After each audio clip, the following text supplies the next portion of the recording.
Taphni waancaa addunyaa bara 2026 har'aa Meeksikootti eegaluun ni gaggeeffama. Meeksikoo, Kanaadaa fi Ameerikaan immoo walitti dhufeenyaan taphoota waancaa addunyaa kana bara kana gaggeessuun warreen waliin morkii taasisan keessaa isaan hangafaati. Yeroo hedduu taphni waancaa biyyoota tokko qofaan kan gaggeeffamu yoo ta'u, taphni waancaa addunyaa akkasii jechuudha. Yeroo dhiyoo as walitti dhufuudhaan biyyoonni 2-3 tapha waancaa kana ni gaggeessu. Akkasumas taphni waancaa Afrikaallee walitti dhufeenya biyyoota 2-3tiin yeroo garagaraatti gaggeeffamaa ture. Taphni waancaa Afrikaa dhufus biyyoonni garagaraa walitti dhufuun gurmaa'uudhaan tapha kana kan gaggeessan ta'a. Taphni waancaa addunyaa osoo hin eegalin dura miira daawwattoota akkasumas jaallattoota kubbaa miilaa akkasumas namoota siyaasa keessatti hirmaannaa qaban miira wal falmisiisaa keessa seenseetu kan inni jiru. Keessattuu biyyi qopheessituu waancaa addunyaa kana keessaa tokko kan taatee fi taphni hedduun kan inni biratti gaggeeffamu Ameerikaan taphni kun akka wal mormisiisaa ta'u biyya taasiste keessaa isii hangafaati. Sababoota isaan tapha kana akka inni osoo hin eegalin dura falmii guddaa akka inni kaasu taasisan keessaa hedduu isaanii kaasuun irratti mari'anna. Sagantaa kana qindeessuun kan isin faana turu an Mubaarak Bashirii. Waan qubee TV daawwachuuf waan nu filattaniif galatooma. Subscribe gochuun, follow gochuun, yaada keessan immoo comment irratti nuu qooduun nu faana bohaarsiniin jedha. Taphni waancaa addunyaa kun yeroo 23ffaadhaaf akka inni gaggeeffamuuf jedhu hundi keenya iyyuu ni beekna. Haa ta'uutii garuu bara kana biyyoonni hedduun tapha waancaa addunyaa kanarratti hirmaachuun seenaa haaraatu galmaa jechuudha.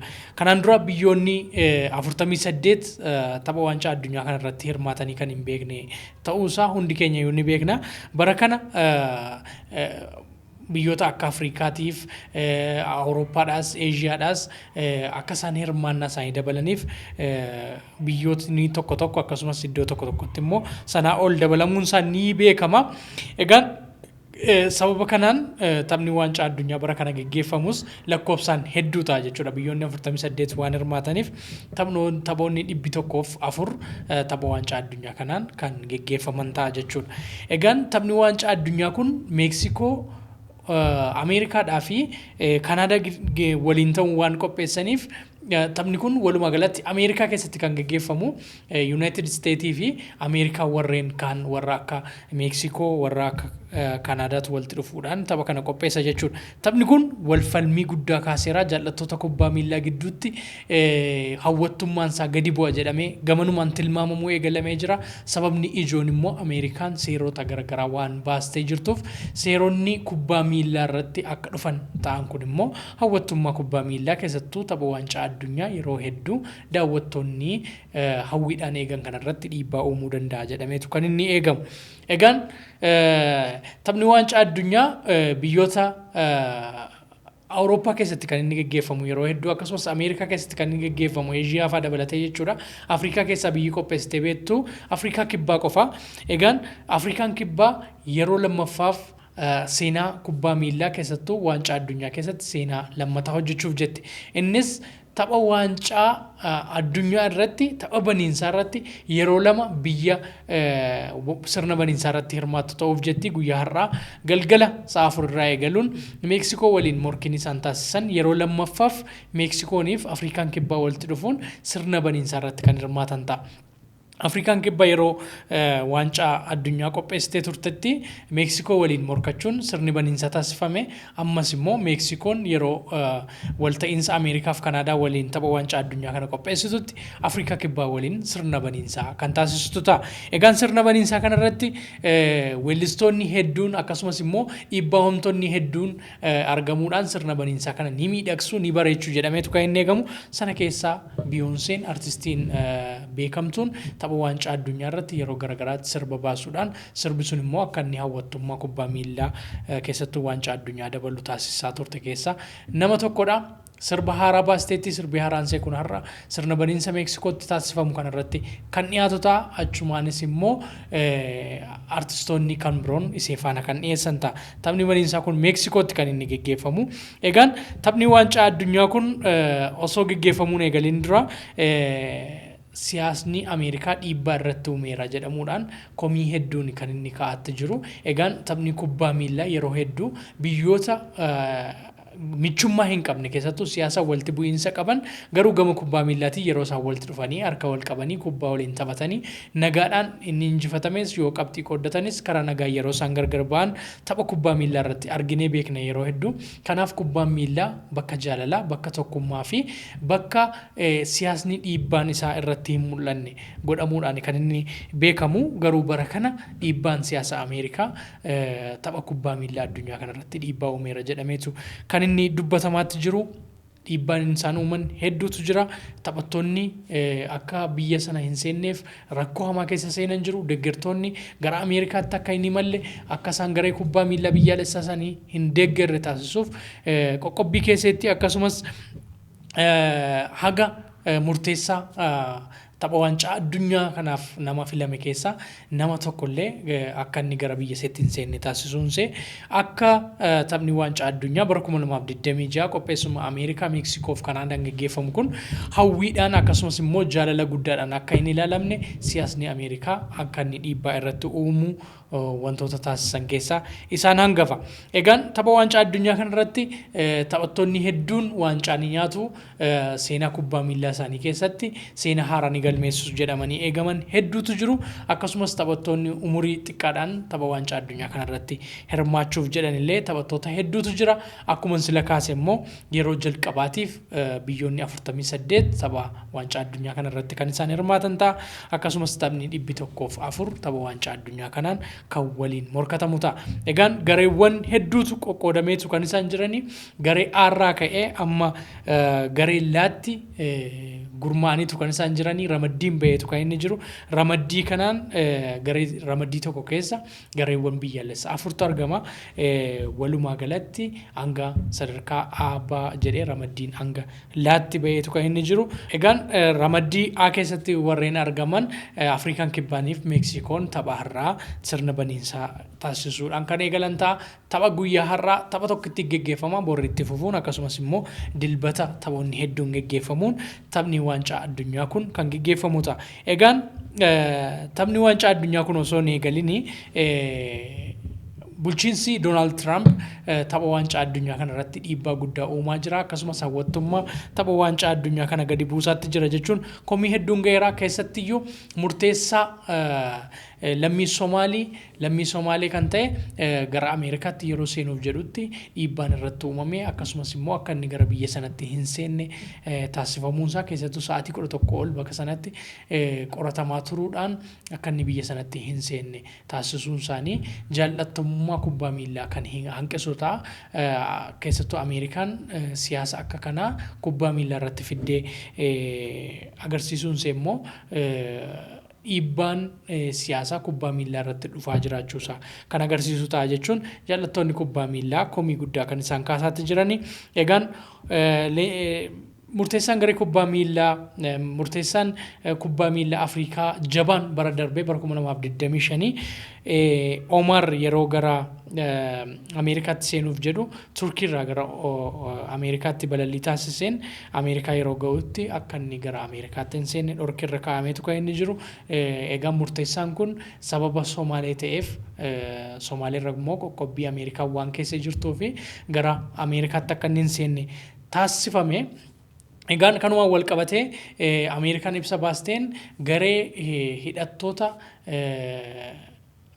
shororkeessitoota wajjin walitti hidhata waan qabuuf biyya kootti hin seensisne yeroo jettu deeggartoonni kubbaa miillaa xiinxaltoonni kubbaa miillaa hedduun immoo siyaasni akkasii yookaan immoo namni kun umurii isaa keessatti hawwiinsaa guddaan tapha kubbaa miillaa addunyaa kana hoogganuu ture. Yeroo inni hawwii isaa waggaa dheeraa milkeessuuf gara Ameerikaatti imalu kanatti immoo Ameerikaan kana gochuunse sirrii miti jechuudhaan komii kaasaniitu kan isaan jiranii. Sanas ta'u kana murteessaan garee kubbaa miillaa kun Somaaleetti lammii Somaalee kan ta'e kun gara Somaaleetti yeroo deebi'utti simannaan gootaa taasifameefiitu kan inni jiru. Dirree kubbaa miillaa irratti haasaa taasiseera. Pirezidaantiin biyyattiillee ofitti waamuudhaan jajjabeessaniitu kan isaan jiranii simannaan gootaa taasifameetu kan inni jiru. Egaan tapha kubbaa miillaa waancaa addunyaa bara 2026 kanaan injifachuu danda'u jedhamanii biyyoonni eegamanis hedduutu jira. Haa ta'utii garuu wantoota kubbaa miillaa waancaa kubbaa miillaa bara 2026 kana akka komiin irratti ka'u taasisan keessaa inni guddaan tokko immoo wal waraansa Iraan Ameerikaa fi Israa'el keessa kan jirtu keessattuu Ameerikaa fi Israa'el waliin ta'uun Iraan irratti waraana isaan labsanii hanga ammaatti geggeeffamaa jiruun Iraan cimina garee kubbaa miillaa iseetiin waancaa addunyaa kanaaf dabartee dorgommii irra kan iseen jirtu. Egaan dorgommiin gareen kubbaa miillaa Iraan taasisu irra hedduunsa Ameerikaa keessatti kan taasifamu hundumti isaa jechuu hin danda'amutti keessumaa taphni gulaallii ramaddii waancaa addunyaa bara 2026 kun Iraan hunda isaayyuu kan iseen geggeessitu Ameerikaa keessatti bulchiinsa Ameerikaa keessatti jechuudha. Ameerikaan ammoo garee kubbaa miillaa Iraan kanaaf viizaa guutuu kennuu waan hin dandeenyeef viizaa sa'aatii 24 qofa waan kenniteefii fi taphattoonni kubbaa miillaa rakkoo keessa seenanii gara Meeksikootti imaluudhaan Meeksikoo kan isaan jiranii. Egaan sa'aatii 24 keessatti gara Ameerikaa seenanii kubbaa miillaa taphatanii gara Meeksikootti kan isaan deebi'an. Kun seenaa kubbaa miillaa keessatti ta'ee waan hin beekne yeroo jalqabaatiif siyaasni Ameerikaa dhiibbaa kubbaa miillaa irratti uumuun gareen biyyaalessaa Iraan haala kana keessatti morkii kan taasisan ta'a. Egaan sa'aatii 24 keessatti kiiloomeetira hedduu balali'uudhaan sana booddee tasgabbii akkamii qabaatanii akka isaan tapha waancaa addunyaa kana irratti hirmaatan gaaffiidha. Haa ta'utii garuu kanaan dura tapha waancaa addunyaa irratti waan mul'atee hin beekne keessaa tokko gareen biyyaalessaa tokko biyya biraa taa'ee sa'a 24 keessatti deemee morkatee gara iddoo isaatti yeroo deebi'u mul'atee hin beeku. Kilaboonni yeroo morkii taasisan bakka morkii itti taasisanitti sa'aatii 48 dura seenanii shaakala taasisanii dirree kubbaa miillaatti taphatan naqanii daawwatanii kan isaan gara dirreetti seenuun guyyaa morkii isaanii morkatanii. Egaan tapha waancaa addunyaa bara kanaatiin seenaan addaa galmaa'e tokko taphattoonni garee biyyaalessaa Iraan sa'aatii 24 qofaaf Ameerikaa keessa akka turan kan taasifamu ta'a.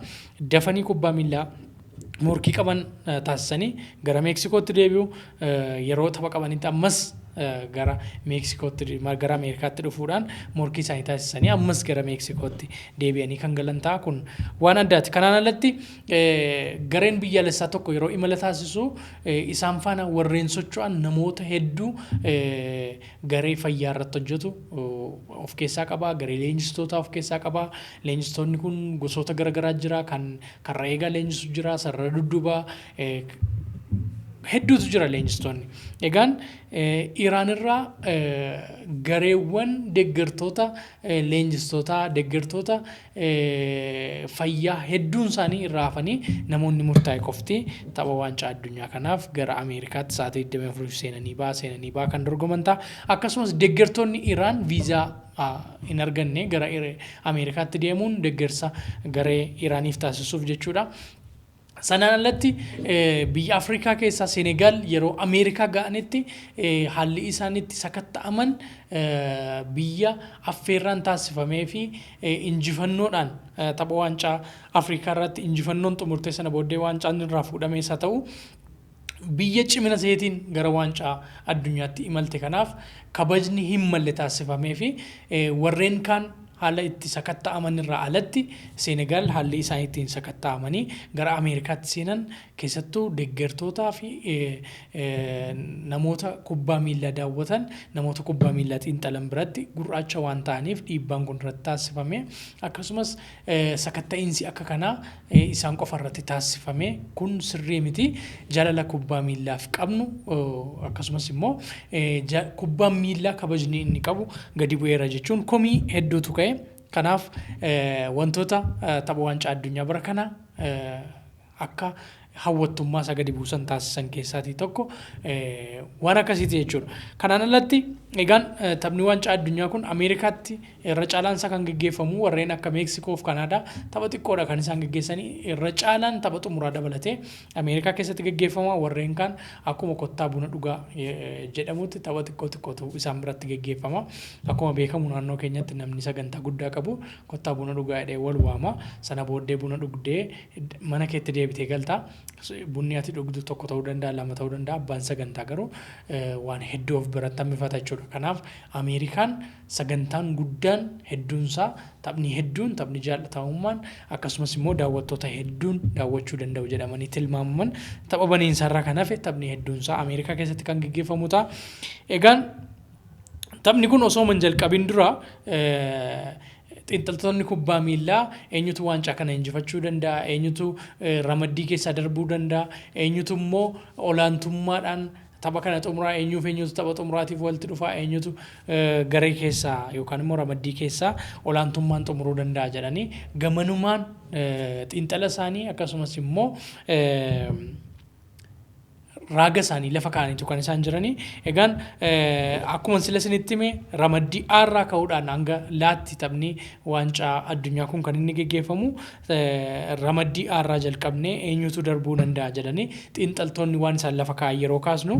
Egaan ramaddii A keessatti kan argamanii akkuma sila kaasne tapha baniinsaarraa jalqabanii kan waliin morkatan Afrikaa Kibbaafaa dabalatee Meeksikoo akkasumas Kooriyaa faati kan argamu garee afur qaba of jalatti achi keessaa Meeksikoon carraa darbuu dhibbentaa 56 kennaniifitu kan isaan jiranii hunda isaanii kaasuurra warra dhibbentaa guddaan kennameef tokkoffaaf lammaffaa kaasaatti kan deemnu Meeksikoodhaaf dhibbentaa 56 akkasumas Kooriyaadhaaf dhibbentaa 21 kennameetu kan inni jiru carraa ramaddii keessaa darbuu qabu jedhamee jechuudha. Akkasumas ramaddii baa keessatti warreen ramadaman keessaa Siwiidin inniif Kanaadaan ramaddii baa keessa jiru akkasumas Kaataaris ramaddii baa kana keessatti kan isheen argamtu qopheessituu waancaa addunyaa bara 2022 jechuudha. Egaan tapha waancaa addunyaa bara 2026 kanaan Siwiidinii fi Kanaadaan sadarkaa tokkoffaa lamaffaadhaan ramadamaniitu kan isaan jiran keessattuu xiinxaltoonni akka isaan xiinxalanitti dhibbentaa 56 Siwiidin gara marsaa itti aanutti darbuu dandeessi akkasumas dhibbentaa 31 Kanaadaan gara marsaa itti aanutti darbuu dandeessi jechuudhaan tilmaamaniitu kan isaan jiran. Ramaddii caa jalatti Biraaziil Morookoo faatu kan argamu.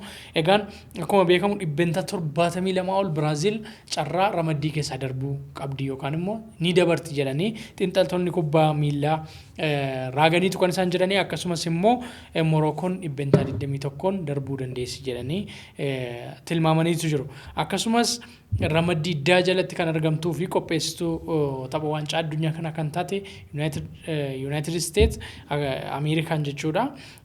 Ramaddii daa jalaa gara marsaa itti aanutti darbuuf dhibbentaa 39 tilmaamaniitu kan isaan jiranii.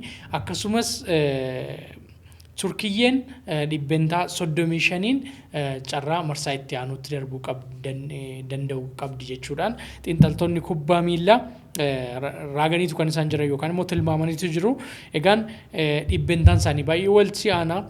Ameerikaaniif Turkiyyee keessaa gareen tokko gara marsaa itti aanutti darbuun isaanii dirqama. Isaan keessaa immoo akka xiinxaltoonni kubbaa miilaa jedhanitti Ameerikaan dhibbentaa 39 darbuu dandeessi.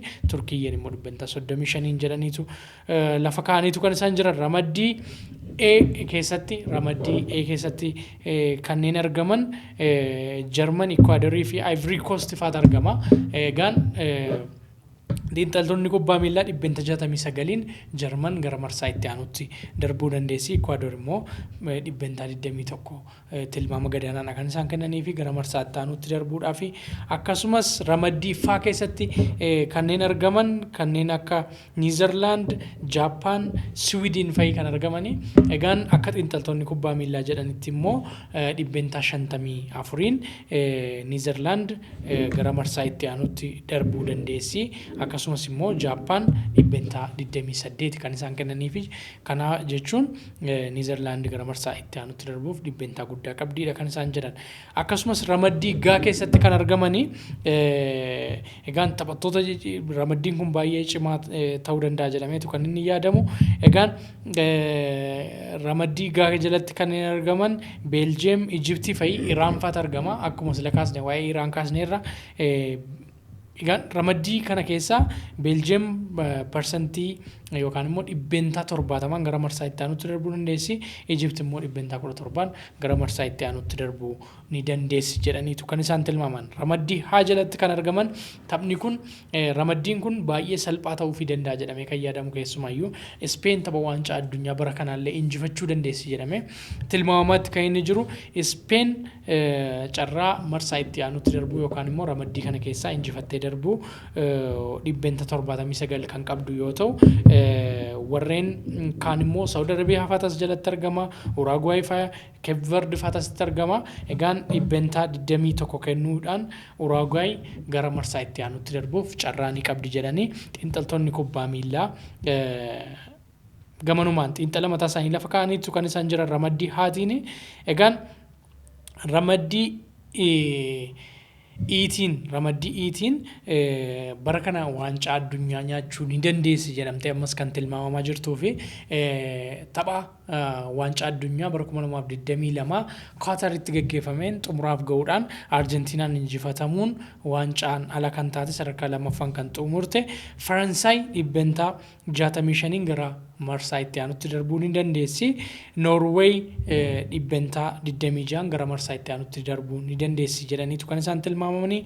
Egaan as keessatti Seenegaaliif Iraaq immoo tilmaamni gadaanaan kennameefitu kan inni jiru ramaddii kanaan jechuudha.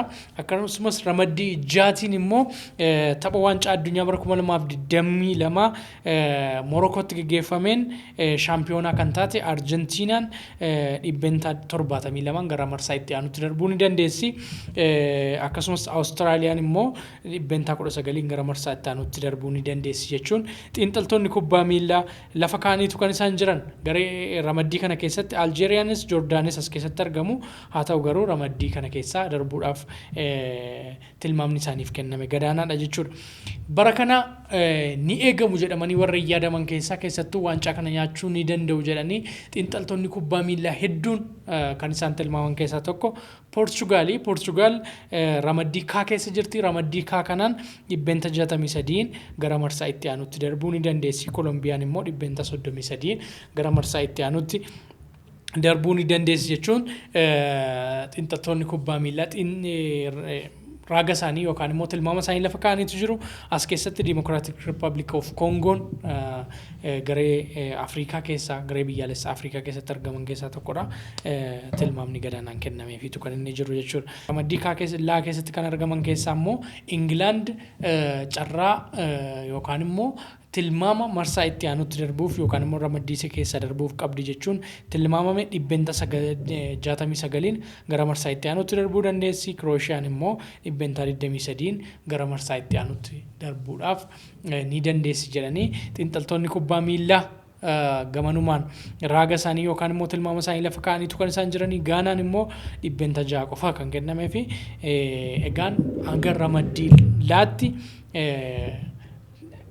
ramaddiin kaa'ameetu kan inni jiru. Egaan kana keessaa gareewwan biyyaalessaa Afrikaa hedduun isaanii akka tilmaama xiinxaltoota kubbaa miilaa hedduu fi akka miidiyaaleen biyya alaa hedduun isaanii dhimma kubbaa miilaa irratti hojjetan hedduun tilmaamanitti carraan isaan gara marsaa itti aanutti darbuuf qaban gadi bu'aa ta'uusaa agarsiisa jechuudha. Egaan kubbaa miilaadha. Daqiiqaa 90 keessatti wanta ta'utu murteessaa.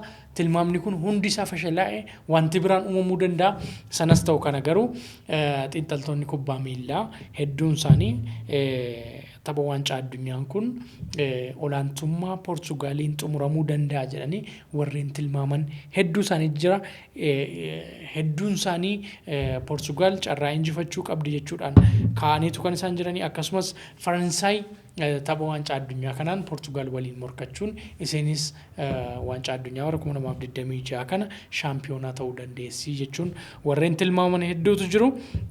Egaan hawwattummaa tapha waancaa addunyaa warreen dabalan yookaan garee biyyaalessaa dabalan hedduu keessaa tokko kan taate Ispeenis carraa waancaa addunyaa bara kana kaasuu ni qabdi. Keessattuu taphattoota jajjaboo isiin qabdu tapha kanarratti olaantummaan akka xumuraniif isii taasisuu danda'a jechuun warreen tilmaaman hedduu jira. Biraaziil tapha waancaa addunyaa kanarratti seenaa boonsaadha kan isheen qabdu. Bara kana immoo Neymar Junior tapha waancaa addunyaa kanarratti filameetu kan inni jiru. Yeroo dhiyoo miidhamni xiqqoon isa mudatee turus amma tapha jalqabaatiif ni qaqqaba jedhamee gara Ameerikaatti malee jira. Innis tariitii taphni kun tapha waancaa dhumaasaa ta'uu danda'a akkuma Cristiano Ronaldo jedhamee tilmaamamaa jira. Meesiidhaafis taphni kun tapha waancaa xumuraa ta'uu danda'a yookaan immoo tapha kanatti aanee yeroo tokko duwwaa tapha waancaa addunyaa irratti hirmaachuu danda'a jedhanii warreen tilmaamanis ni jiru. Sanas ta'u kana garuu taphattoonni jajjaboon sadarkaa addunyaatti beekamtii qaban warri akka Neymar Junior, warri akka Cristiano Ronaldo, warri akka Lionel Andres Messi faa dabalatee tapha waancaa addunyaa xumuraa isaanii ta'uu danda'a jedhamee tilmaamamaatti jira. Walumaan kan laallu ta'a taphni waancaa addunyaa bara 2026 gamanumaan hawwattummaan isaa gadi bu'uu danda'a. Haalli siyaasa Ameerikaa dhiibbaa irratti uumee jira. Kubbaa miillaati immoo siyaasa jechuudhaan gamanumaan gaaffiin irratti ka'aa jira. Yeroo baay'ee kubbaa miillaa keessatti siyaasni baay'inaan hin barbaachisu.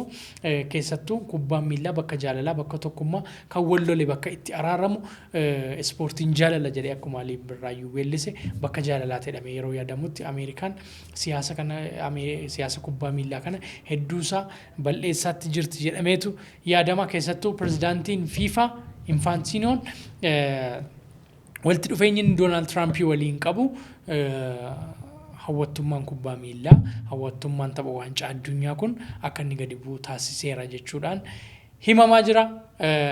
FIFAnis teessoo isaa muummee Ameerikaa keessaa qabu keessaa tokko kan inni qabu bakki pirezidaantiin FIFA ta'u gamoo Donald Trump irra ta'uunsaa akka dhiibbaan Trump tapha kubbaa miillaa addunyaa kanarratti olaanaa ta'u taasiseera jedhameetu yaadama. Tapha waancaa addunyaa baranaatiin kilaboonni biyyaalessaa hedduun gareen biyyaalessaa hedduun jechuudha eegaman hedduu isaanii jira. Hawwii guddaadhaan eegamaatti jira. Jaallattoonni kubbaa miillaa haala gaariidhaan eegaa jiraatan malee wantoonni mummudatan tokko tokko haa jiraatan iyyuu malee bara kana tapha bareedaatu eegama. Haa ta'uutii garuu hawwattummaa inni duraan qabu hir'achuu danda'a jedhameetu tilmaamamaa jira gamanumaanii. Egaan hawwii gaarii qabna tapha waancaa addunyaa kanatti kan akka bashannantan waan gaariin akka irraa argamu akkasumas immoo kilaboonni isin deeggarsa taasistaniif olaantummaa ni xumuru jenneetu hawwii isiniif hawwina. Egaan tapha waancaa addunyaa bara kana bara 2022 Arjentiinaatu olaantummaan xumure. Bara kanas Arjentiinaan walitti aansuu yeroo lammaffaaf injifachuu dandeessi. Meesiin ga'umsi Meesii asirratti bal'inaan mul'achuu danda'a jedhanii warreen tilmaamanis ni jiru. Egaan sanas ta'u kana taphni waancaa addunyaa akkuma yeroo kanaan dura barame akkuma kanaan dura isin iyyuu beektan wanta hin eegamne wanta hin ta'a jedhamee hin eegamnetu ta'uu danda'a jenneetu tilmaamna. Tapha waancaa bareedaa milkaa'aa akkasiniif ta'u akkasumas immoo kan itti bashannantan akka ta'u gamanumaan hawwina. Egaan sagantaa kana qindeessuun kan isin faana ture Mo'aan Mubaarak Bashirii yeroo bira sagantaa ispoortii kan biraan hanga walitti deebinutti nagaatti.